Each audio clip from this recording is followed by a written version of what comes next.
आओ असी सब थोड़े समय के वास्ते जो खुदा दा पाक कलाम आ इसनूं सब ने बड़े ध्यान दे के सुनना है।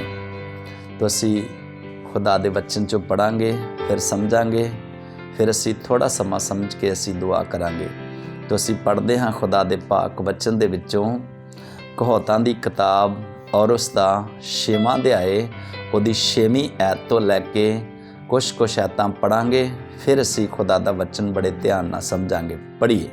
हे आलसी लिखिया, हे आलसी तू कीड़ी कोल जा, तू कीड़ी कोल जा ਉਹਦੇ ਰਾਹਾਂ ਨੂੰ ਵੇਖ ते ओहदियां राहां नूं देख ਅਤੇ ਬੁੱਧਵਾਨ ਬਣ। ते बुद्धवान बन जा। हालेलुया। ये वचन पढ़िया है, इसनूं समझना है क्योंकि खुदा दे कलाम दे विच लिखिया है कि प्रभु दा दास सुलेमान जो खुदा दे फजल नाल बहुत बुद्धवान ਗਿਆਨੀ ਇਨਸਾਨ ਸੀ, ਜਿਹਦੇ ਉੱਤੇ खुदा दी बुद्ध ਦਾ बड़ा ਜ਼ਬਰਦਸਤ ਸਾਇਆ ਸੀਗਾ। तो उसने एक इंसान ਨੂੰ ਸਲਾਹ ਦਿੱਤੀ ਆ ਕਿ इंसान ਨੂੰ शिक्षा ਦਿੱਤੀ ਆ, उस इंसान ਨੂੰ ਜਿਹੜਾ इंसान ਆਪਣੇ ਕੰਮਾਂ ਵਿੱਚ ਆਲਸੀ ਆ और अपने खुदा दे हुक्म ਨੂੰ ਮੰਨਣ ਵਿੱਚ ਆਲਸੀ ਆ। तो बाइबल ਦਾ वचन ਆ कि उसने कहा कि तू हे आलसी एक कीड़ी कोल जा ਤੇ ਉਹ ਕੀੜੀ ਤੈਨੂੰ ਸਿੱਖਿਆ ਦੇਵੇਗੀ, ਕੀੜੀ ਤੈਨੂੰ ਗਿਆਨ ਦੇਵੇਗੀ ਕਿ ਆਲਸ ਵਿੱਚ ਤੇ ਹੁਕਮ ਮੰਨਣ ਵਿੱਚ ਆਸ਼ੀਸ਼ ਕੀ ਆ, ਆਲਸ ਵਿੱਚ ਤੇ ਮਿਹਨਤ ਕਰਨ ਵਿੱਚ ਬਰਕਤ ਕੀ ਆ। ਹਾਲੇਲੂਇਆ। तो ਬਾਈਬਲ ਦਾ ਵਚਨ ਆ, ਖੁਦਾ ਦਾ ਕਲਾਮ ਦੱਸਦਾ ਹੈ ਕਿ ਆਲਸ ਜਿਹੜਾ ਨਾ और इसनूं खुदा भी पसंद नहीं करता ते आलसी नूं संसार दे लोग भी कदे पसंद नहीं करते, क्योंकि बाइबल दा वचन है आलस कोई चंगी चीज़ नहीं। आलस खुदा दा कलाम दसदा बहुत माड़ी चीज़ है। आलस दे नाल खुदा दा कलाम दसदा है कि घरों गरीबी नहीं खत्म हो सकती, आलस दे नाल कदे बीमारियां नहीं खत्म हो सकदियां, आलस दे कारण मुश्किलां परेशानियां वध सकदियां पर कदे भी घट नहीं सकदियां। थोड़ा मैं दसना चाहना कि जिहड़ा इंसान आलसी करदा ना, आलस करदा है ते आलस दे नाल उहदे ते बवा किन्नियां आउंदियां है, उहदे ते कष्ट किन्ने आउंदे, उहदे ते मुसीबतां किन्नियां आउंदियां। थोड़ा थोड़ा करके खुदा दे कलाम चों पढ़ांगे, फिर असीं खुदा दा वचन समझांगे। असी पढ़ते हाँ प्रभु के पवित्र वचन दे विचों कहावतां दी किताब और उसका 26वां अध्याय उहदी 14वीं ऐत तो लैके कुछ ऐतां असी बड़े ध्यान नाल पढ़ांगे, फिर असी खुदा दा वचन बड़े ध्यान नाल समझांगे। पढ़िए। ਜਿਵੇਂ ਕਿਵਾੜ ਚਿੱਠੀ ਉੱਤੇ ਘੁੰਮਦਾ ਹੈ। तो बाइबल च लिखिया है जिवें एक किवाड़ जिहड़ा है एक चीथी उत्ते घुमदा है, ਉਵੇਂ ਆਲਸੀ ਆਪਣੇ ਮੰਜੇ ते ਉੱਤੇ उतना ही आलसी इंसान अपने मंजे उत्ते घुमदा है। ਆਲਸੀ ਆਪਣਾ ਹੱਥ ਥਾਲੀ ਵਿੱਚ ਪਾਉਂਦਾ ਹੈ। ਤੇ ਬਾਈਬਲ ਦਾ ਵਚਨ ਹੈ, ਖੁਦਾ ਦੇ ਖਾਦਮ ਨੇ ਉਦਾਹਰਨ ਦਿੱਤੀ ਆ, ਤਮਸੀਲ ਦਿੱਤੀ ਆ ਕਿ ਜਿਸ ਤਰ੍ਹਾਂ ਇੱਕ ਆਲਸੀ ਆ ਨਾ ਤੇ ਉਹ ਆਪਣੇ ਮੰਜੇ ਤੇ ਘੁੰਮਦਾ ਹੈ, और इसी तरह ही बाइबल च लिखा जिस तरह एक किवाड़ आ, मतलब एक गेट आ, एक दरवाजा है, वो चीथी उत्ते घुमदा है और चीथी तो तुसी देखदे हो दर कंध नाल लग जांदा, कंध तो जाके अगे लग जांदा है, बस उत्थे रहिंदा, उस तो अगे पिछे हो नहीं सकता। इसी तरह बाइबल का वचन है कि जिहड़ा एक आलसी इंसान है ना, वो भी कदे अगे नहीं वध सकता, वो कदे उचाइयां तक पहुँच नहीं सकता। तो बाइबल का वचन है, तुसी देखते हो जिस तरह खुदा दे खादम सुलेमान ने उदाहरण दी है ना एक दरवाजे की, एक गेट की, कि जिहड़ा गेट का दरवाजा ना तो जिहड़ी चीथी उत्ते आ, चूल उत्ते आ, तो घुमदा सिर्फ उत्थे रहिंदा है, उस तो कदे अगे पिछे नहीं हुंदा। ते लास्ट तुसी देखदे उत्थे वो गल सड़ जांदा ते किसी काम दा नहीं रहिंदा। इसे तरह कि एक आलसी इंसान का जीवन आ कि जो कदे वध नहीं सकता, वो कदे तरक्की नहीं कर सकता, वो कदे भी खुदा दी इच्छा नूं पूरा कर नहीं जो सकता। तो सानू की करना चाहिए है? खुदा दा वचन दसदा है अपनी जिंदगी विच किसी भी तरह दे नाल आलस रखना नहीं चाहिए। और सुबह उठते हो कदे आलस ना रखो, और इबादत वे करते हो कदे आलस ना रखो, संगत जाते हो कदे आलस ना रखो, जे प्रभु ने तुहानू कोई सेवा का काम दिता कदे की ना रखो, आलस ना रखो। तो तुसी देखदे हो जिहड़ा संसारिक काम भी तुसी करते हो और उहदे विच भी कदे सानू आलस ਆਲਸ ਕਰਨਾ ਨਹੀਂ ਚਾਹੀਦਾ, ਕਿਉਂਕਿ ਜਿਹੜਾ ਆਲਸੀ ਇਨਸਾਨ ਆ ਉਹ ਕਦੇ ਵੀ ਸਫਲ ਨਹੀਂ ਹੋਵੇਗਾ, ਕਦੇ ਵੀ ਉਹ ਕਾਮਯਾਬ ਨਹੀਂ ਹੋ ਸਕਦਾ। ਮੈਂ ਬਾਈਬਲ ਦੇ ਵਿੱਚੋਂ ਤੁਹਾਨੂੰ ਪ੍ਰਭੂ ਦੇ ਕਲਾਮ 'ਚੋਂ ਕੁਛ ਉਦਾਹਰਨਾਂ ਦੱਸਣੀਆਂ ਚਾਹਣਾ ਹੈ, ਮਿਸਾਲਾਂ ਦੱਸਣੀਆਂ ਚਾਹਣਾ ਹੈ ਕਿ ਜਿਨ੍ਹਾਂ ਨੇ ਆਲਸ ਕੀਤਾ, ਬਰਕਤ ਦੀ ਬਜਾਏ ਉਹਨਾਂ ਨੇ ਸਜ਼ਾ ਪਾਈ ਆ। ਤਾਂ ਬਾਈਬਲ 'ਚ ਲਿਖਿਆ ਹੈ ਸਾਰੀਆਂ ਗੱਲਾਂ ਜਿਹੜੀਆਂ ਉਹਨਾਂ ਲੋਕਾਂ ਉੱਤੇ ਬੀਤੀਆਂ ਹੈ, ਉਹਨਾਂ ਨੂੰ ਸਜ਼ਾ ਮਿਲੀ ਆ, ਤੇ ਉਹਨਾਂ ਗੱਲਾਂ ਤੋਂ ਸਾਨੂੰ ਸਿੱਖਿਆ ਪ੍ਰਾਪਤ ਕਰ ਲੈਣੀ ਚਾਹੀਦੀ ਆ ਕਿ ਜੇ ਉਹਨਾਂ ਨੇ ਆਲਸ ਕੀਤਾ, ਸੁਸਤੀ ਕੀਤੀ ਤੇ ਸਜ਼ਾ ਪਾਈ ਆ, ਪਰ ਅਸੀਂ ਉਹਨਾਂ ਤੋਂ ਸਿੱਖਿਆ ਹਾਸਲ ਕਰਨੀ ਆ ਕਿ ਜੇ ਉਹਨਾਂ ਨੇ ਸਜ਼ਾ ਪਾਈ ਆ ਤੇ ਅਸੀਂ ਇਸ ਆਲਸ ਨੂੰ ਛੱਡ ਕੇ ਖੁਦਾ ਕੋਲੋਂ ਸਾਨੂੰ ਬਰਕਤ ਹਾਸਲ ਕਰਨੀ ਚਾਹੀਦੀ ਆ।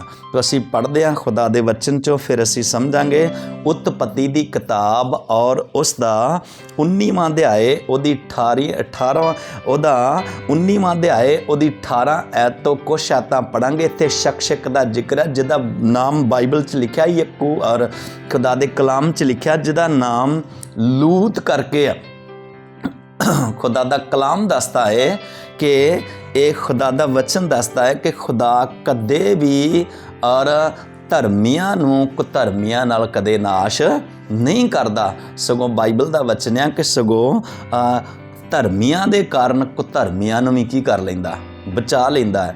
ਤਾਂ ਬਾਈਬਲ ਦਾ ਵਚਨ ਹੈ ਉਸ ਟਾਈਮ ਦਾ ਵਾਕਿਆ ਜਦੋਂ ਔਰ ਖੁਦਾ ਦਾ ਕਲਾਮ ਦੱਸਦਾ ਹੈ ਕਿ ਤਬਾਹੀ ਆਉਣ ਵਾਲੀ ਸੀ, ਨਾਸ਼ ਕੀ ਕਰਨ ਵਾਲਾ ਸੀ, ਆਉਣ ਵਾਲਾ ਸੀਗਾ। ਤੇ ਉਸ ਤੋਂ ਪਹਿਲਾਂ ਖੁਦਾ ਨੇ ਲੂਤ ਵੱਲ ਧਿਆਨ ਦਿੱਤਾ ਕਿ ਲੂਤ ਖੁਦਾ ਦੀ ਨਜ਼ਰ 'ਚ ਧਰਮੀ ਸੀ ਤੇ ਖੁਦਾ ਉਸ ਨੂੰ ਸਦੂਮ ਤੇ ਅਮੋਰਾ ਦੀ ਅੱਗ ਵਿੱਚੋਂ ਬਚਾਉਣਾ ਚਾਹੁੰਦਾ ਸੀਗਾ। ਤੇ ਖੁਦਾ ਦਾ ਕਲਾਮ ਦੱਸਦਾ ਖੁਦਾ ਨੇ ਉਸ ਨੂੰ ਹੁਕਮ ਦਿੱਤਾ ਕਿ ਤੂੰ ਜਦ ਤੱਕ ਸਦੂਮ ਤੇ ਅਮੋਰਾ 'ਚੋਂ ਬਾਹਰ ਨਹੀਂ ਆਏਗਾ ਤਦ ਤੱਕ ਮੈਂ ਕੁਝ ਵੀ ਨਹੀਂ ਕਰਾਂਗਾ। ਤੇ ਬਾਈਬਲ ਦਾ ਵਚਨ ਆ, ਔਰ ਲੂਤ ਢਿੱਲ ਕਰ ਰਿਹਾ ਸੀ, ਲੂਤ ਆਲਸ ਕਰ ਰਿਹਾ ਸੀ, ਖੁਦਗਰਜੀ ਕਰ ਰਿਹਾ ਸੀਗਾ।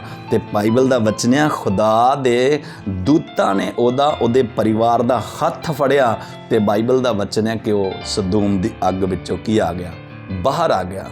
ਪਰ ਮੈਂ ਦੱਸਣਾ ਚਾਹੁੰਦਾ ਹੈ ਖੁਦਾ ਦਾ ਕਲਾਮ ਦੱਸਦਾ ਹੈ ਕਿ ਜੇ ਅੱਗ ਵਿੱਚੋਂ ਤੇ ਕੀ ਆ ਗਿਆ, ਬਾਹਰ ਆ ਗਿਆ, ਪਰ ਬਾਈਬਲ ਦਾ ਵਚਨ ਹੈ ਇੱਕ ਬਹੁਤ ਜ਼ਬਰਦਸਤ ਬੜੀ ਭਿਆਨਕ ਅੱਗ ਆ ਜਿਹਦੇ ਵਿੱਚ ਜਾ ਕੇ ਉਹ ਕੀ ਹੋ ਗਿਆ, ਫਸ ਗਿਆ।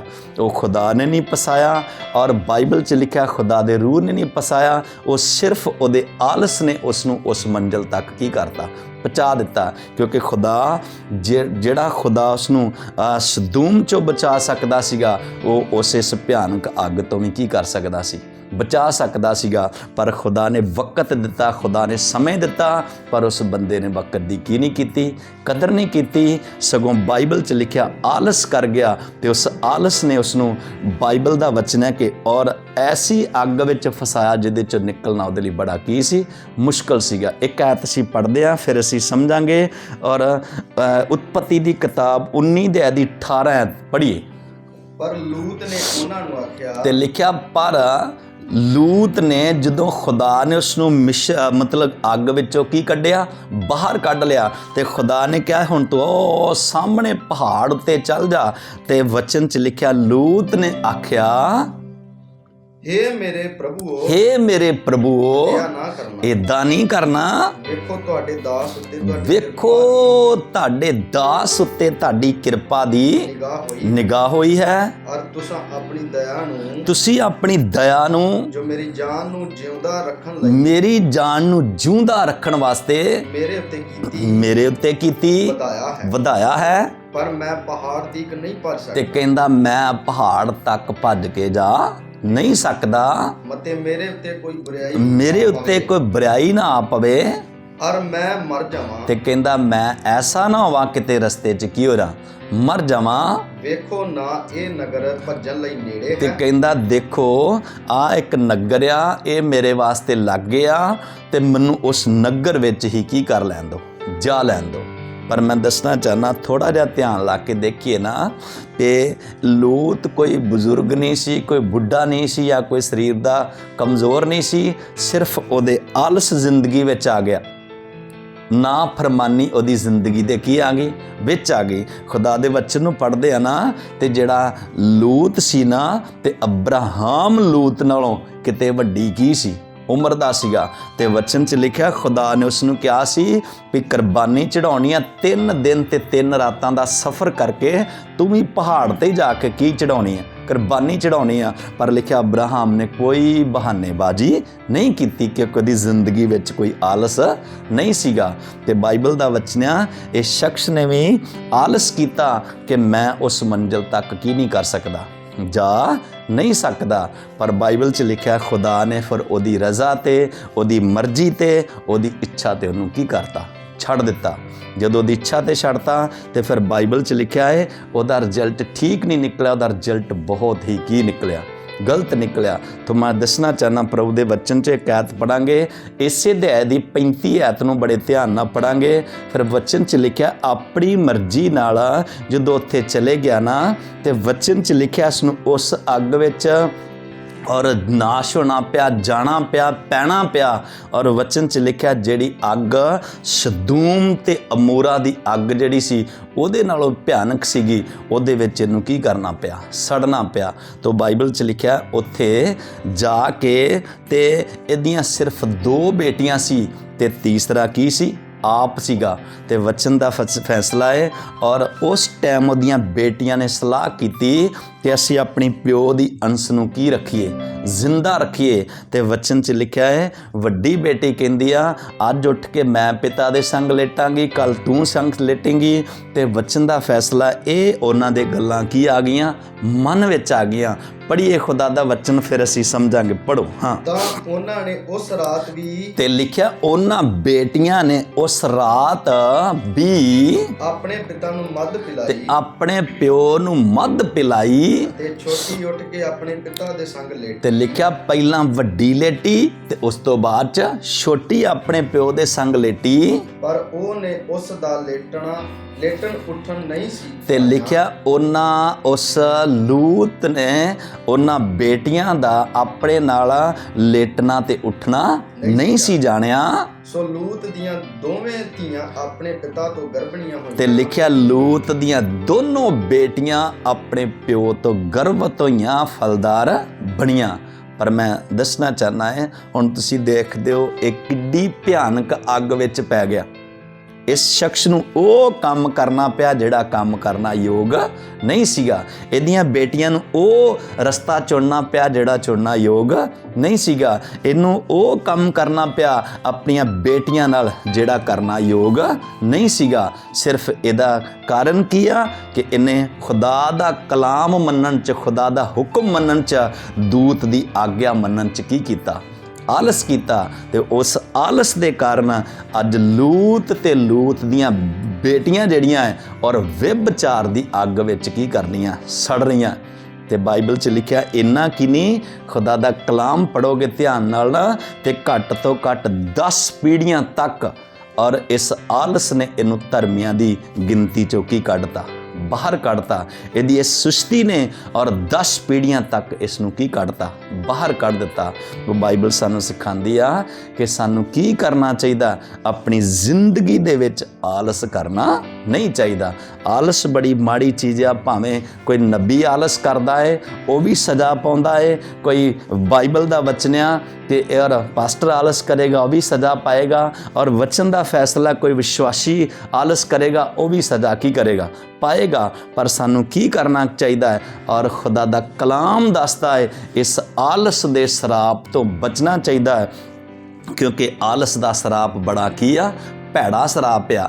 ਮੈਂ ਇੱਕ ਤੁਹਾਨੂੰ ਖੁਦਾ ਦੇ ਕਲਾਮ 'ਚ ਹੋਰ ਆਇਤ ਦੱਸਣਾ ਚਾਹੁੰਦਾ ਹੈ, ਉਸ ਤੋਂ ਬਾਅਦ ਅਸੀਂ ਦੁਆ ਕਰਾਂਗੇ। ਅਸੀਂ ਪੜ੍ਹਦੇ ਹਾਂ ਖੁਦਾ ਦੇ ਵਚਨ 'ਚੋਂ ਸ਼ੈਮੂਅਲ ਦੀ ਕਿਤਾਬ ਔਰ 2 ਸ਼ੈਮੂਅਲ ਔਰ ਉਸ ਦਾ 11ਵਾਂ ਅਧਿਆਇ ਉਹਦੀ ਪਹਿਲੀ ਐਤ ਤੋਂ ਲੈ ਕੇ ਕੁਛ ਐਤਾਂ ਪੜਾਂਗੇ, ਫਿਰ ਅਸੀਂ ਖੁਦਾ ਦਾ ਵਚਨ ਸਮਝਾਂਗੇ। ਪੜ੍ਹੀਏ।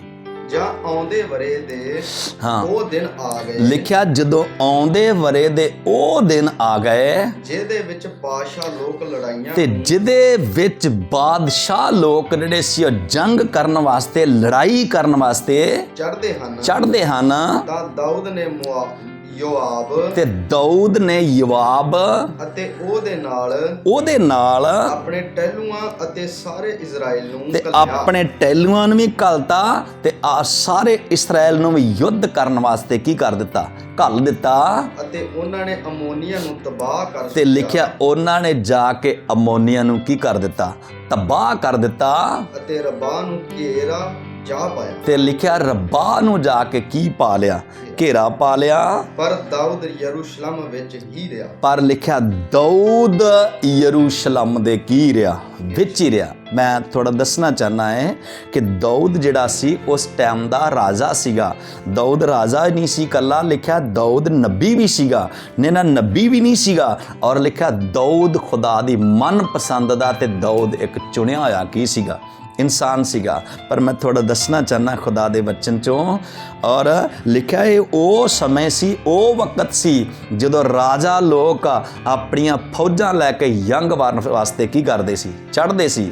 ਪਰ ਵਚਨ 'ਚ ਲਿਖਿਆ ਹੈ ਦਾਊਦ ਨੂੰ ਹੋਇਆ ਕੀ?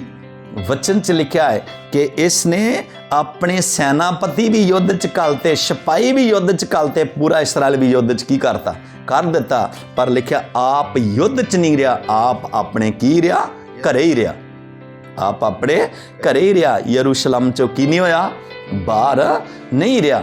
ਤਾਂ ਮੈਂ ਦੱਸਣਾ ਚਾਹੁੰਦਾ ਖੁਦਾ ਦਾ ਵਚਨ, ਅੱਜ ਵੀ ਬੜੇ ਸਾਡੇ ਲੋਕ ਆ ਜਿਹੜੇ ਤੁਸੀਂ ਦੇਖਦੇ ਹੋ ਜੋ ਕਰਨਾ ਚਾਹੀਦਾ ਕਰਦੇ ਨਹੀਂ, ਤੇ ਜੋ ਨਹੀਂ ਕਰਨਾ ਉਹ ਕਰੀ ਜਾਂਦੇ ਆ। ਜਦ ਕਿ ਰਾਜਾ ਦਾ ਫਰਜ਼ ਸੀ ਉਹਦੇ ਪ੍ਰਜਾ ਦੇ ਕੀ ਜਾਣਾ?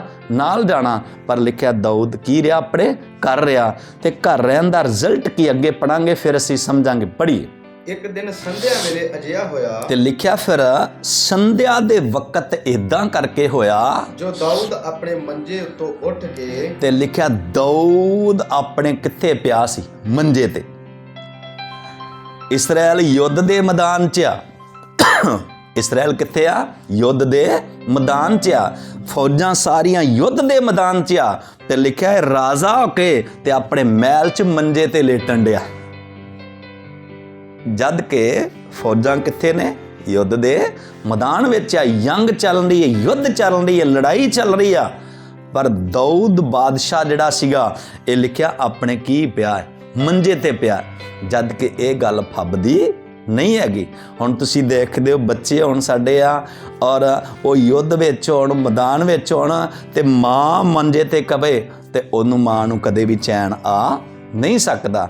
ਤੇ ਵਚਨ ਦਾ ਫੈਸਲਾ ਅੱਜ ਵੀ ਤੁਸੀਂ ਦੇਖਦੇ ਹੋ। ਥੋੜਾ ਜਿਹਾ ਧਿਆਨ ਲਾ ਕੇ ਦੇਖੋ, ਔਰ ਪਰਿਵਾਰਾਂ ਵੱਲ ਧਿਆਨ ਦੇਖੋ, ਔਰ ਤੁਸੀਂ ਕਲੀਸਿਆ ਵੱਲ ਧਿਆਨ ਦੇਖੋ, ਸੇਵਕਾਈਆਂ ਵੱਲ ਕੀ ਦਿਓ? ਧਿਆਨ ਦਿਓ। ਅੱਜ ਬਹੁਤ ਸਾਰੇ ਜਿਹੜੇ ਔਰ ਖਾਦਮ ਵੀ ਆ, ਆਪ ਮੰਜਿਆਂ ਤੇ ਰਹਿੰਦੇ ਆ, ਆਪ ਘਰਾਂ 'ਚ ਹੀ ਰਹਿੰਦੇ ਆ, ਆਪ ਆਪਣੇ ਮਹਿਲਾਂ 'ਚ ਹੀ ਰਹਿੰਦੇ ਆ।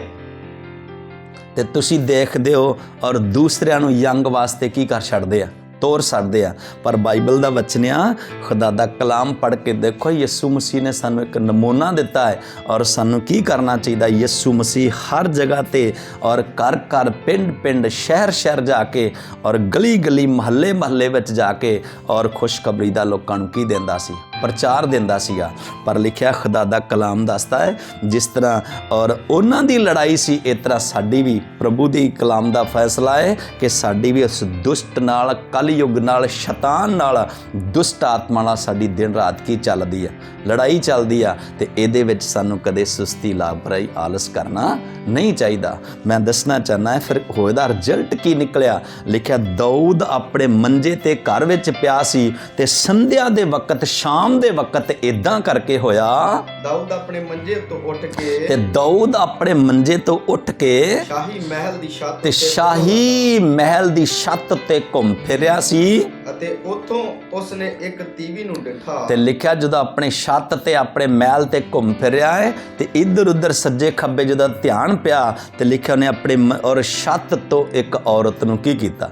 ਦੇਖਿਆ, ਜੋ ਨਹਾਉਂਦੀ ਪਈ ਸੀ। ਤੇ ਉਹ ਨਹਾਉਂਦੀ ਪਈ ਸੀ, ਅਤੇ ਉਹ ਤੀਵੀਂ ਵੇਖਣ ਵਿੱਚ ਡਾਢੀ ਸੋਹਣੀ। ਤੇ ਲਿਖਿਆ ਔਰਤ ਵੇਖਣ 'ਚ ਡਾਢੀ ਕੀ ਸੀ? ਸੋਹਣੀ ਸੀ। ਤਦ ਦਾਊਦ ਨੇ ਉਸ ਤੀਵੀਂ ਦਾ ਪਤਾ ਕਰਨ ਲਈ, ਤੇ ਲਿਖਿਆ ਉਸਨੇ ਪਤਾ ਕਰਨ ਵਾਸਤੇ ਲੋਕ ਘੱਲੇ। ਉਹਨਾਂ ਨੇ ਆਖਿਆ ਭਲਾ ਇਹ ਅਲੀਆਮ ਦੀ ਧੀ ਹਾਂ, ਇਹ ਅਲੀਆਮ ਦੀ ਧੀ ਬਤਸ਼ਬਾ ਹਿੱਤੀ ਊਰੀਆ ਦੀ ਬਤਸ਼ਬਾ ਹਿੱਤੀ ਊਰੀਆ ਦੀ ਤੀਵੀਂ ਨਹੀਂ, ਦਾਊਦ ਨੇ ਮਨੁੱਖ ਘੱਲ ਕੇ ਤੇ ਉਸ ਦਾਊਦ ਨੇ ਮਨੁੱਖ ਘੱਲ ਕੇ ਉਸ ਤੀਵੀਂ ਨੂੰ ਸੱਦ ਲਿਆ। ਤੇ ਆਪਣੇ ਕੀ ਸੱਦ ਲਿਆ? ਕਰ ਸੱਦ ਲਿਆ। ਬਾਈਬਲ 'ਚ ਲਿਖਿਆ ਉਹਦੇ ਨਾਲ ਕੋਈ ਕਰਮ ਕੀਤਾ, ਉਹਦੇ ਨਾਲ ਪਾਪ ਕੀਤਾ, ਪਰ ਇਹ ਗੱਲ ਖੁਦਾ ਨੂੰ ਕੀ ਨਹੀਂ ਲੱਗੀ? ਚੰਗੀ ਨਹੀਂ ਲੱਗੀ। ਤਾਂ ਮੈਂ ਦੱਸਣਾ ਚਾਹੁੰਦਾ ਖੁਦਾ ਦੇ ਵਚਨ ਦੇ ਅਨੁਸਾਰ ਕਿ ਇਹ ਸ਼ਖਸ ਅਗਰ ਆਲਸ ਕਰਕੇ ਆਪਣੇ ਘਰ ਮੰਜੇ ਤੇ ਨਾ ਬੈਠਦਾ ਤੇ ਬਾਈਬਲ ਦਾ ਵਚਨ ਆ ਇਹ ਕੁਕਰਮ ਨਾ ਕਰਦਾ, ਇਹ ਬੁਰਾਈ ਨਾ ਕਰਦਾ, ਤੇ ਵਚਨ ਦਾ ਫੈਸਲਾ ਇਸੇ ਬੁਰਾਈ ਦੇ ਕਾਰਨ ਇੱਕ ਤੇ ਬਾਈਬਲ ਦਾ ਵਚਨ ਹੈ ਕਾਤਲ ਬਣਿਆ। ਊਰੀਆ ਦਾ ਨੇ ਕੀ ਕਰਵਾਇਆ? ਕਤਲ ਕਰਾਇਆ। ਇਸੇ ਆਲਸ ਦੇ ਕਾਰਨ ਬਾਈਬਲ ਦਾ ਵਚਨ ਹੈ ਇੱਕ ਤੇ ਵਿਭਚਾਰ ਬਣਿਆ। ਔਰ ਵਚਨ 'ਚ ਲਿਖਿਆ ਹੈ ਇਹ ਆਲਸ ਦਾ ਹੀ ਰਿਜ਼ਲਟ ਆ। ਇਹ ਗੱਲ ਖੁਦਾ ਨੂੰ ਕੀ ਨਹੀਂ ਲੱਗੀ? ਚੰਗੀ ਨਹੀਂ ਲੱਗੀ। ਖੁਦਾ ਵਿਭਚਾਰ ਤੋਂ ਵੀ ਨਫ਼ਰਤ ਕਰਦਾ ਹੈ ਤੇ ਖੁਦਾ ਔਰ ਖੂਨੀਆਂ ਤੋਂ ਵੀ ਕੀ ਕਰਦਾ ਹੈ? ਨਫ਼ਰਤ ਕਰਦਾ ਹੈ। ਦੋਵੇਂ ਕੰਮ ਇਹਨੇ ਖੁਦਾ ਦੀ ਇੱਛਾ 'ਚੋਂ ਬਾਹਰ ਕੀਤੇ। ਉਹਦਾ ਕਾਰਨ ਤੇ ਵਚਨ 'ਚ ਲਿਖਿਆ ਹੈ ਇਸਰਾਏਲ ਯੁੱਧ ਵਿੱਚ ਗਿਆ ਹੈ ਤੇ ਆਪ ਆਪਣੇ ਘਰ 'ਚ ਮੰਜੇ ਤੇ ਆਲਸ ਕਰਕੇ ਕੀ ਹੋਇਆ ਹੈ? ਪਿਆ ਹੋਇਆ ਹੈ। ਤੇ ਸਾਨੂੰ ਕੀ ਕਰਨਾ ਚਾਹੀਦਾ? ਸਮਝਣਾ ਚਾਹੀਦਾ ਆਲਸ ਕੋਈ ਚੰਗੀ ਚੀਜ਼ ਨਹੀਂ, ਆਲਸ ਬਹੁਤ ਕੀ ਆ? ਮਾੜੀ ਚੀਜ਼ ਆ। ਇੱਕ ਆਇਤ ਪੜ੍ਹ ਕੇ ਫਿਰ ਅਸੀਂ ਪ੍ਰਾਰਥਨਾ ਕਰਾਂਗੇ। ਕਹਾਵਤਾਂ ਦੀ ਕਿਤਾਬ 24 ਅਧਿਆਇ ਦੀ 30 ਆਇਤ ਪੜ੍ਹਾਂਗੇ। ਮੈਂ ਦੱਸਣਾ ਚਾਹੁੰਦਾ ਹੈ ਕਿ ਜਿਹੜਾ ਆਲਸ ਕਰਦਾ ਨਾ ਉਹਦਾ ਰਿਜ਼ਲਟ ਕੀ ਹੁੰਦਾ? ਪੜ੍ਹੀਏ 24 ਅਧਿਆਇ ਦੀ 30 ਆਇਤ ਪੜਾਂਗੇ, ਫਿਰ ਖੁਦਾ ਦਾ ਕਲਾਮ ਸਮਝ ਕੇ ਫਿਰ ਅਸੀਂ ਪ੍ਰਾਰਥਨਾ ਕਰਾਂਗੇ। ਪੜ੍ਹੀਏ। ਹਾਂ, ਮੈਂ ਆਲਸੀ ਮਨੁੱਖ ਦੇ ਖੇਤ ਤੇ ਲਿਖਿਆ ਖੁਦਾ ਦਾ ਦਾਸ ਕਹਿੰਦਾ ਹੈ ਕਿ ਮੈਂ ਇੱਕ ਆਲਸੀ ਮਨੁੱਖ ਦੇ ਖੇਤ ਅਤੇ ਨਿਰਬੁੱਧ ਆਦਮੀ ਦੇ ਅੰਗੂਰੀ ਬਾਗ ਦੇ ਲਾਗਿਓਂ ਲੰਘਿਆ। ਤੇ ਮੈਂ ਨਿਰਬੁੱਧ ਆਦਮੀ ਦੇ ਅੰਗੂਰੀ ਬਾਗ ਦੇ ਲਾਗੋਂ ਦੀ ਕੀ ਹੋਇਆ? ਲੰਘਿਆ। ਤਾਂ ਵੇਖੋ ਉੱਥੇ ਸਭ ਕੰਡੇ ਹੀ ਕੰਡੇ। ਤੇ ਲਿਖਿਆ ਉਹਦੇ ਖੇਤ ਵਿੱਚ ਹੁਣ ਸਭ ਦੇ ਸਭ ਕੀ ਸਨ? ਕੰਡੇ ਹੀ ਕੰਡੇ ਸਨ, ਜੰਮ ਪਏ ਸਨ। ਉਹ ਪਖੜਿਆਂ ਨਾਲ ਢੱਕਿਆ ਹੋਇਆ ਤੇ ਉਹਦਾ ਖੇਤ ਜਿਹੜਾ ਸਾਰਾ ਪਖੜਿਆਂ ਨਾਲ ਕੀ ਸੀ? ਢੱਕਿਆ ਹੋਇਆ ਸੀ। ਅਤੇ ਉਹਦੀ ਪੱਕੀ ਕੰਧ ਢਾਈ ਤੇ ਉਹਦੀ ਪੱਕੀ ਕੰਧ ਢੱਠੀ ਪਈ ਸੀ। ਹਾਲੇਲੂਇਆ। ਮੈਂ ਦੱਸਣਾ ਚਾਹੁੰਦਾ ਖੁਦਾ ਦੇ ਵਚਨ 'ਚ ਇਹ ਆ ਆਲਸ ਦਾ ਰਿਜ਼ਲਟ। ਜਿਹੜਾ ਇਨਸਾਨ ਕੀ ਕਰਦਾ ਹੈ? ਆਲਸ ਕੀਤਾ ਹੈ। ਤੇ ਬਾਈਬਲ ਨੂੰ ਆਪਾਂ ਪੜ੍ਹਦੇ ਆ ਨਾ, ਜਿਹੜਾ ਅਸੀਂ ਸਮਝਿਆ ਕਲਾਮ ਕਿ ਔਰ ਲੂਤ ਨੇ ਆਲਸ ਕੀਤਾ ਤੇ ਜਿਹੜੀ ਬਾਈਬਲ ਦਾ ਵਚਨ ਆ ਔਰ ਬਾਪ ਬੇਟੇ ਵਿੱਚ ਲੱਜ ਦੀ ਸ਼ਰਮ ਦੀ ਕੰਧ ਸੀਗੀ, ਉਹ ਕੀ ਹੋ ਗਈ? ਟੱਟ ਗਈ। ਤੇ ਵਚਨ 'ਚ ਲਿਖਿਆ ਉਹਦੀ ਜ਼ਿੰਦਗੀ, ਉਹਦੇ ਬੱਚਿਆਂ ਦੀ ਜ਼ਿੰਦਗੀ ਔਰ ਤੁਸੀਂ ਦੇਖਦੇ ਅੰਗੂਰੀ ਬਾਗ ਵਰਗੀ ਸੀ, ਜਿਹੜੀ ਉਹ ਪਖੜਿਆਂ ਨਾਲ ਕੀ ਹੋ ਗਈ? ਭਰ ਗਈ। ਔਰ ਖੁਦਾ ਦਾ ਕਲਾਮ ਦੱਸਦਾ ਹੈ ਕਿ ਔਰ ਊਰੀਆ ਦੇ ਵਿੱਚ ਔਰ ਵਚਨ ਦਾ ਫੈਸਲਾ ਹੈ ਕਿ ਦਾਊਦ ਵਿੱਚ ਇੱਕ ਬੜੀ ਖਾਸ ਇੱਜ਼ਤ ਆਦਰ ਦੀ ਕੰਧ ਜਿਹੜੀ ਸੀ ਔਰ ਪ੍ਰਜਾ ਦੇ ਵਿੱਚ ਤੇ ਰਾਜਾ ਦੇ ਵਿੱਚ ਉਹ ਸ਼ਰਮ ਦੀ ਕੰਧ ਜਿਹੜੀ ਉਹ ਕੀ ਹੋ ਗਈ? ਟੱਟ ਗਈ। ਤੇ ਵਚਨ 'ਚ ਲਿਖਿਆ ਦਾਊਦ ਦਾ ਜੀਵਨ ਜਿਹੜਾ ਸੀਗਾ ਉਹ ਪਖੜਿਆਂ ਤੇ ਕੰਡਿਆਂ ਨਾਲ ਕੀ ਹੋ ਗਿਆ? ਭਰ ਗਿਆ। ਘੱਟ ਤੋਂ ਘੱਟ 7 ਸਾਲ ਤੱਕ ਇਸ ਨੂੰ ਔਰ ਸਜ਼ਾਵਾਂ ਦੇ ਵਿੱਚ ਕੀ ਕਰਨਾ ਪਿਆ? ਰਹਿਣਾ ਪਿਆ। ਪਰ ਮੈਂ ਦੱਸਣਾ ਚਾਹੁੰਦਾ ਹਾਂ ਖੁਦਾ ਦਾ ਵਚਨ ਤਾਂ ਹੀ ਪ੍ਰਭੂ ਦਾ ਸੰਤ, ਪ੍ਰਭੂ ਦਾ ਦਾਸ ਔਰ ਖੁਦਾ ਦਾ ਖਾਦਮ ਸੁਲੇਮਾਨ ਬਾਦਸ਼ਾਹ ਕਹਿੰਦਾ ਹੈ ਕਿ ਹੇ ਆਲਸੀ ਤੂੰ ਕਿਹਦੇ ਕੋਲ ਜਾ? ਕੀੜੀ ਕੋਲ ਜਾ ਤੇ ਸਿੱਖ, ਉਹ ਤੈਨੂੰ ਸਮਝਾਵੇਗੀ, ਤੈਨੂੰ ਦੱਸੇਗੀ ਕਿ ਆਲਸ ਜਿਹੜਾ ਨਾ ਉਹ ਨਹੀਂ ਕਰਨਾ ਚਾਹੀਦਾ। ਬਾਈਬਲ ਦਾ ਵਚਨ ਹੈ ਕਿ ਆਲਸ ਦੀ ਸਜ਼ਾ ਬਹੁਤ ਕੀ ਆ? ਵੱਡੀ ਆ। ਤੇ ਸਾਨੂੰ ਸੁਣ ਕੇ ਬਚਨ ਤੇ ਉਹਦੇ ਤੇ ਅਮਲ ਕਰਨ ਵਾਲੇ ਬਣ ਜਾਣਾ ਚਾਹੀਦਾ। ਅਸੀਂ ਕਾਰੋਬਾਰ ਕਰਨ ਲੱਗੇ ਆਲਸ ਕਰਦੇ ਆ, ਛੱਡ ਦੇਣਾ ਚਾਹੀਦਾ। ਦੁਆ ਕਰਨ ਲੱਗੇ ਆਲਸ ਕਰ ਦੇਣਾ, ਛੱਡ ਦੇਣਾ ਚਾਹੀਦਾ। ਚਰਚ ਆਉਣ ਲੱਗੇ ਆਲਸ ਕਰ ਦੇਣਾ, ਛੱਡ ਦੇਣਾ ਚਾਹੀਦਾ।